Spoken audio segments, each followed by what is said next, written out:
Halo semuanya, perkenalkan nama saya Kanaya Sagita Putri dengan NIM 4322000074 dari program studi S1 Akuntansi Universitas Mercu Buana. Pada kesempatan kali ini saya akan menjelaskan sedikit tentang uji SPSS untuk data primer. Yang pertama itu ada statistik deskriptif, yang kedua ada uji kualitas data yaitu uji validitas dan reliabilitas, dan yang ketiga ada uji asumsi klasik yaitu uji normalitas. Untuk lebih lanjutnya kita langsung aja ke videonya. Oke, sekarang saya akan menguji data primer ke dalam SPSS. Jadi di sini sudah terdapat data-data yang sudah diisi oleh 14 responden yang telah mengisi kuesioner yang telah saya berikan. Di sini yang pertama ada nama, kemudian ada umur, ada jenis kelamin, ada asal universitas, dan ada pertanyaan-pertanyaan yang terdapat di dalam kuesionernya. Oke, kemudian dari data-data yang ini kita pindahkan ke sebelahnya nih, kita singkat ya teman-teman. Ini udah saya lebih singkat. Ini ada X1, ada 6 indikator dan totalnya. Ada X2, ada 4 indikator dan totalnya. Kemudian ada X3 dan ada 4 indikator beserta totalnya. Dan untuk variabel Y-nya ada 3 indikator dan totalnya. Oke, kemudian kita buka SPSS-nya. Oke, ini di sini ada data variable, data view dan variable view. Kita klik yang data view dan kita masukkan datanya dengan cara klik file, import data, terus pilih yang Excel. Ini kita pilih filenya, kita tunggu sebentar. Nah, ini kita pilih yang udah kita singkat tadi. Oke, kita klik OK. Nah, ini udah keluar semua data-datanya sama seperti yang ada di Excel tadi ya. Dari X1 sampai Y, sampai total Y. Ini semuanya udah keluar ya. Oke, selanjutnya kita ke variable view untuk menghapus nomor. Karena nomor ini tidak perlukan, tinggal kita clear aja. Oke, ini dimulai jadinya dari X1.1 sampai dengan total Y. Ini kemudian untuk measure-nya, untuk total dari variabelnya kita ganti ke scale. Ini ada di total X1. Ini measure-nya ada kita ganti scale, terus total X2, total X3, dan juga total Y-nya. Kemudian untuk labelnya kita isikan di bagian totalnya aja. Nah, ini kita isi yang pertama itu saya pengetahuan ya untuk labelnya. Kemudian X2 nya di total juga ini kita isi dengan sosialisasi ya teman-teman ya, kalau untuk punya saya sosialisasi. Kemudian yang X3 nya itu ada kepercayaan. Dan untuk Y-nya itu adalah minat membayar.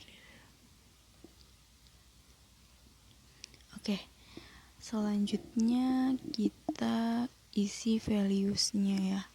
Nah, caranya tuh kayak gini, kita klik aja. Nah, ini klik 3.3, terus kita isi dengan pilihan yang ada sesuai di kuesioner. Kalau saya yang satu itu adalah sangat tidak setuju, yang kedua itu adalah tidak setuju, yang ketiga itu netral, yang keempat itu setuju,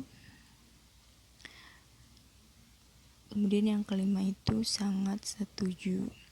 Ini kita klik OK aja dan kita isikan sampai dengan ke total Y. Maksudnya sampai dengan Y, dan untuk totalnya itu tidak perlu diisikan. Jadi hanya X1 sampai X1.6, X1.1 sampai X1.6, kemudian X2.1 sampai X2.4, X3 3.1 sampai X34 dan juga Y-nya. Kemudian kita ke data view, terus kita di sini mau menguji deskriptif statistik. Caranya analyze ke deskriptif statistik, terus kita pilih deskriptif. Terus ini variabelnya kita pindahin yang total-totalnya aja. Di sini X1, terus ada total X2, kemudian total X3 dan total Y-nya.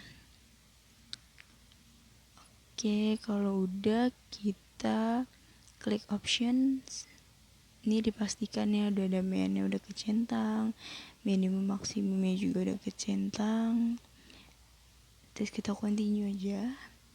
Kita klik OK. Dan ini outputnya dari deskriptif statistik. Ini udah ada ya dari 14 responden. Kemudian kita lanjut lagi ke step selanjutnya. Kita kembali ke SPSS yang tadi, ke data yang tadi. Oke, ini kita mau melakukan uji kualitas data, yaitu uji validitas dan realitabilitas. Nah, ini kita ke uji validitas dulu. Kita klik correlate, terus ke bivariate. Oke, ini kita pindahinnya per variabel ya teman-teman, nggak bisa semuanya, jadi kita satu-satu. Kita dari variabel X1 dulu sampai dengan ke total ya. Oke, ini kalau udah dipindahin, ini harus kecentangnya tiga-tiganya, person, detail, sama flag. Lalu kita klik OK. Oke, nah ini udah keluar yang pertama correlation X1. Kemudian kita kembali lagi dengan cara yang sama. Kita klik analyze, terus ke correlate, terus ke bivariate. Ini kita keluarin dulu X1-nya. Sekarang kita ke variabel X2. Ini kita masukin dari X1 2.1 sampai dengan ke total X2. Ini sama, kita langsung klik OK aja. Oke, ini udah keluar correlation X2-nya. Kita lakuin lagi hal yang sama ke X3. Ini kita keluarin dulu X2-nya ya.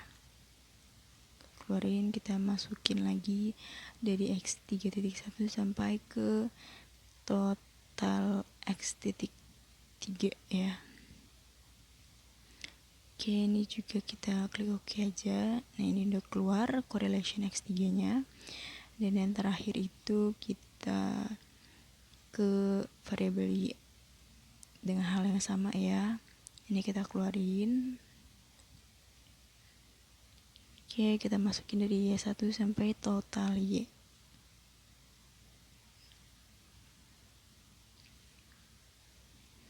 Oke, kita klik OK.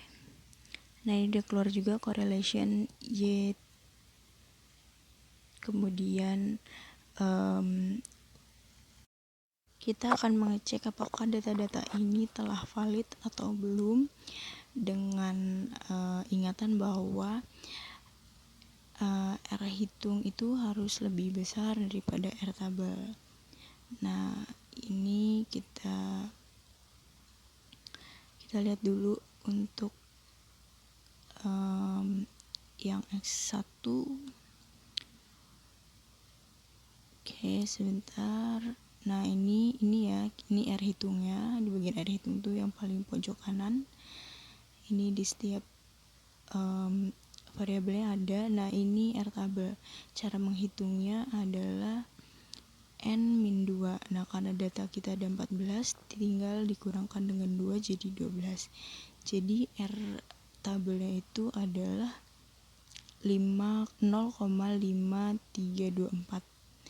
Jadi data tersebut bisa dikatakan valid jika lebih besar dari 0,532. Oke, kita kembali. Nah, di sini contohnya X1.1 ini valid ya, karena R hitungnya 0,533, dimana lebih besar dari 0,532. Kemudian ini juga di bawahnya 0,597 itu valid. Kemudian di sini X2 ini tidak valid, tapi yang X2.2 nya valid ya teman-teman. Kemudian ini juga valid di X3.1 dan di Y juga valid ya teman-teman, tuh yang atasnya itu valid ya 0,88. Oke. Kemudian kita akan ke step selanjutnya, kita balik lagi. Nah, ini ke datanya. Akan uji reliabilitas, caranya kita klik analyze, ke scale, kemudian reliability analysis. Kemudian ini kita pindahin. Nah, ini yang kita pindahin X-nya aja tanpa total ya teman-teman. Jadi X1.1, X1.2 sampai X1.6. Kemudian kita klik yang statistik, terus kita klik ini yang paling atas dan scale if item delete. Kita continue. Terus ini pastikan apa dan kita klik OK. Ini udah keluar ya teman-teman datanya, reliability-nya. Kemudian kita harus lakuin kembali untuk X2, X3 dan Y. Nah, ini hasilnya ya. Kita kembali lagi dengan hal yang sama. Kita lakuin untuk X2 nya, kita keluarin ini. Ingat ya teman-teman, untuk totalnya tidak perlu dimasukkan, kita hanya memasukkan X nya saja. Ini sama, kita continue, kita OK. Ini hasilnya udah keluar. Oke, selanjutnya sama untuk X3. Ini kita keluarin juga. Nah, kita masukin X3 nya tanpa total.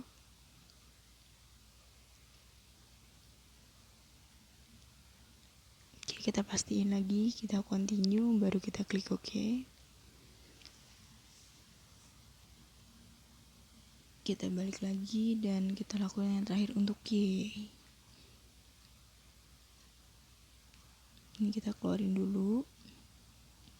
Kemudian untuk Y nya kita masukin dari Y1 sampai Y3.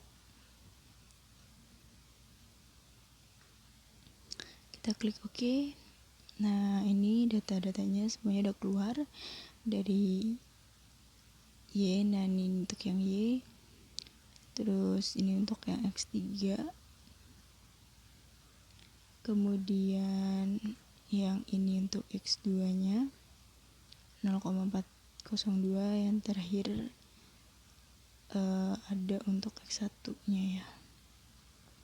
Nah, dari data-data ini semua suatu data bisa dikatakan reliabilitas itu jika nilai Cronbach alpha-nya itu lebih besar daripada 0,6, baru bisa dikatakan bahwa data tersebut dikatakan lolos reliabilitas.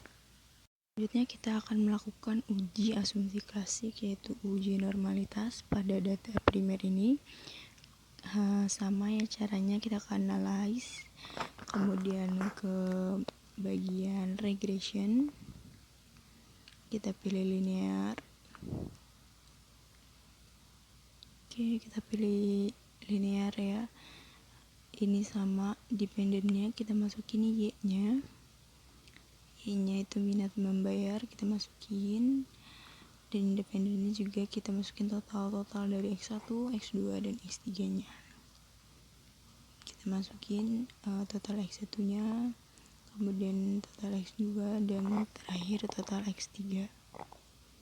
Oke, kita klik yang statistik dan ini dipastikan untuk tercentang collinearity-nya. Kita lanjut ke continue.